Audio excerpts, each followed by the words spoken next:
Here are some of the things that I lost when I lost weight. And because I have the memory of a goldfish, I'm going to read them out and talk about them. Time. I lost time. Spent chasing the unattainable idea of perfection.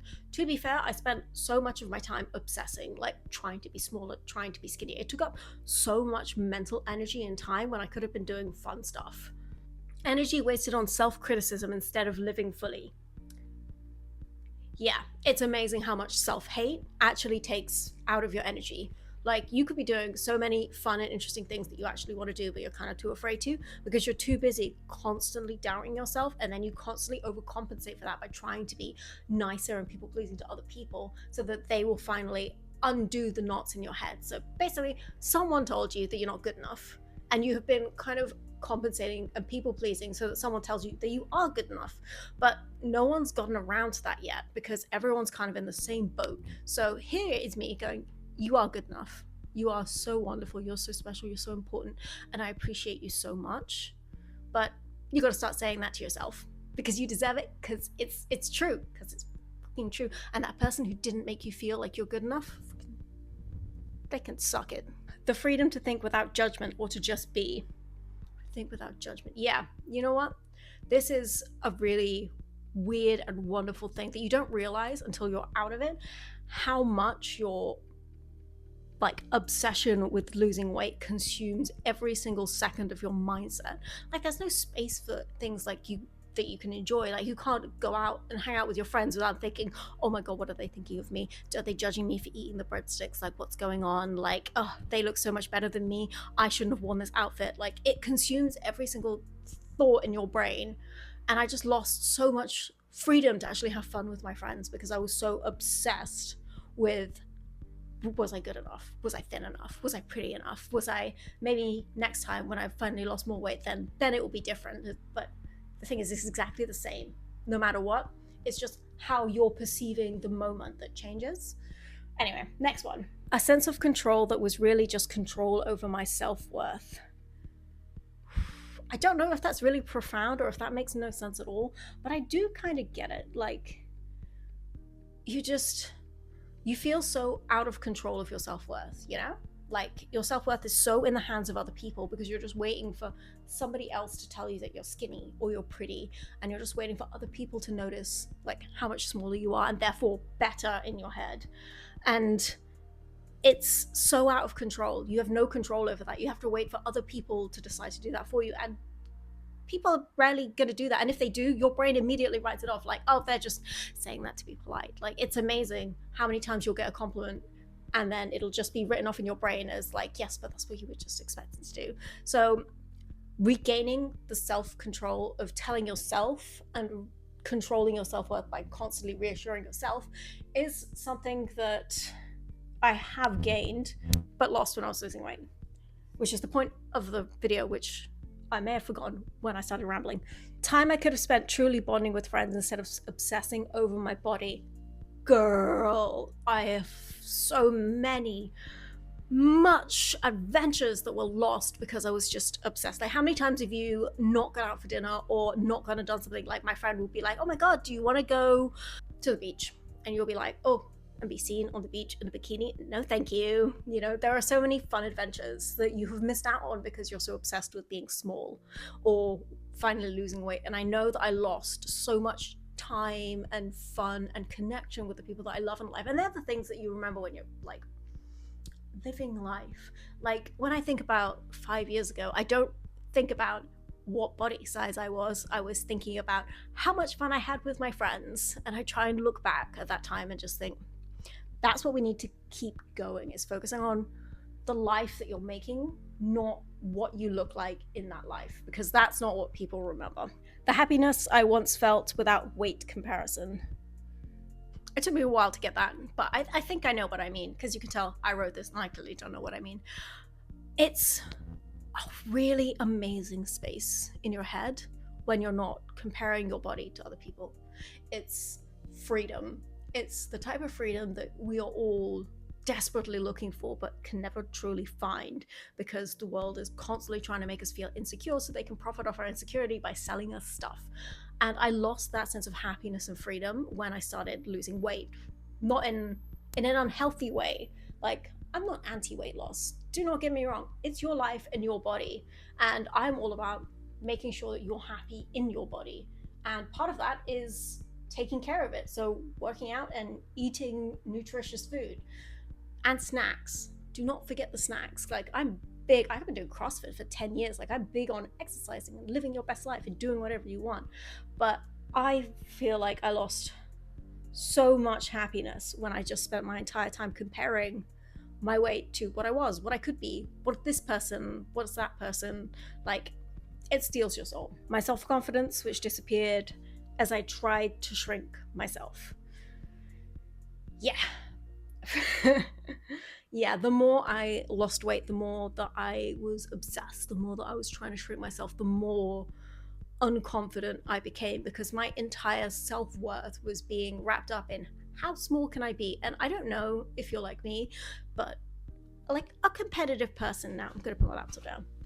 Now, you might not be competitive, but you'll always move the goalpost, won't you? Because that's what we're like that. We're kind of wired to be like that. Like, I don't know anyone who's achieved a goal and then gone, cool, and then given up. It's always like, what's next? What am I doing next? And that might just be me and my ADHD, but I think it's a lot of us. And that was the problem that I always faced. It would be like, cool, you've hit that goal. What's the next one? What's the next one? What's the next one? And then suddenly you're like crying in the bathroom because you are so hungry and you're still not moving the weight, even though you're eating 1,200 calories a day and you're working out twice a day and you're doing everything possible, but there's just no movement because your body is physically rejecting the weight loss. Because at some point, your body is not meant to be skinny. Some bodies are, don't get me wrong, and they're beautiful bodies because we love all bodies, but not all bodies are built for weight loss. And you're like, you know what? I can recommend so many books. In fact, you know what? Just read this. This like solves a lot of that weight lossy issues. But if you are interested in a book, if you discover that health at every size kind of industry, they all bicker. But anyway, the point of body acceptance is to find the thing that works for you. And something that I found that worked for me was the idea that everyone has like a set weight. Like, you have a weight that's really easy to lose weight to, and then really hard to lose weight from, and really easy to gain weight to, and then a little bit harder to, like, you have to eat a lot more to go up. And I say my set weight is about this. So I was trying to force myself into a much smaller body, and eventually your body, it rebels, and it rebels in the funnest ways. Like, it decides food smells amazing, and it consumes your entire brain, because your entire brain is basically screaming at you, eat something, or I'm gonna kill you. Which is very cute, because your body loves you, and your body wants to keep you alive, and your body wants you to be happy. And it is the negative thought patterns in your brain that are trying to kill you by starving yourself. And I would love to be able to walk into your brain and just rip them out, but unfortunately, only you have the key to your brain, and you could just waddle in there, and you can see, like, I talk about this a lot, but if your brain was a garden, like, you have all of your memories, all of your friends, all of the things that you love are in like this beautiful garden. Like, your hyperfixation is a rose bush. Like, you have your whole life, like all your memories are stored in little like gumdrop flowers. And in this garden, there is an infectious Japanese knotweed. And I don't know if you know a lot about that plant. I'm not a gardener. I know that it's a very, very, very evilly spreadable plant that suffocates every other plant around it until it dies. And that is kind of what your body image is in your brain.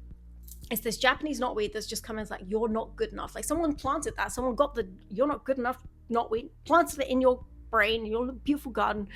And then every time that someone said something, or you saw something, like, you could have been walking along, someone said you're not good enough because you're not skinny enough, right? And then you walk along and you're like, okay, well, there's a tiny little plant. And then you see a magazine and it's like, oh, look at this celebrity. They're disgusting. Look at the way that they look in this bikini. And it is the most unflattering photo you've ever seen in your life. And you're like, oh, well, if they're not good enough, I'm not good enough. Bam! The plant grows. And slowly it's infecting your whole garden. And then as it continues, you can tell that I'm getting excited because I'm starting to rant.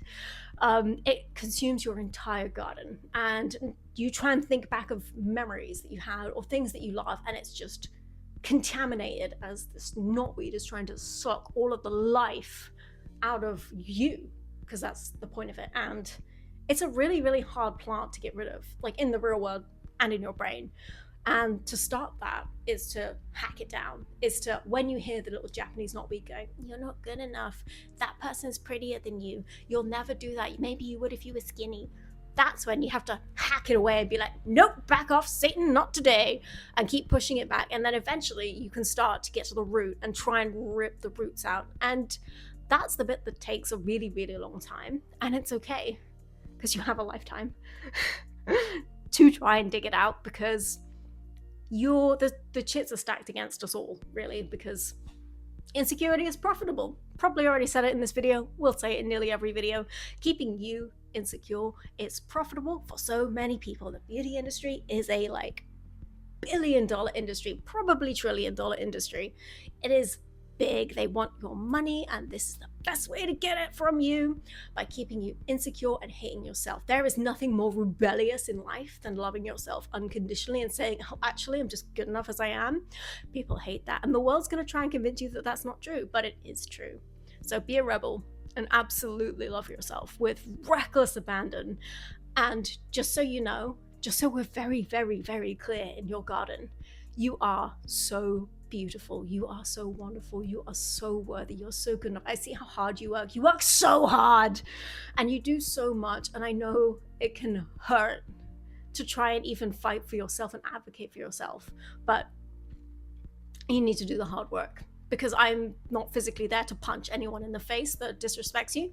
And I'm not gonna lie, I have quite pathetic wrists, but I've got a good fucking swing, so you're a wonderful human being, and whatever this video started out being, I hope that it's made its way around, because I've absolutely forgotten what it's about. Right, what I lost when I lost weight. I lost my happiness, my sense of self, my soul, and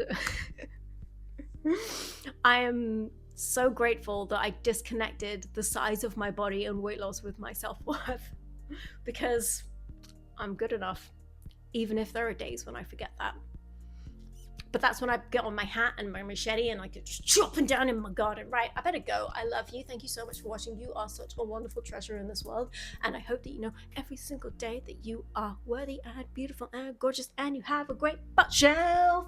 Butt shelf.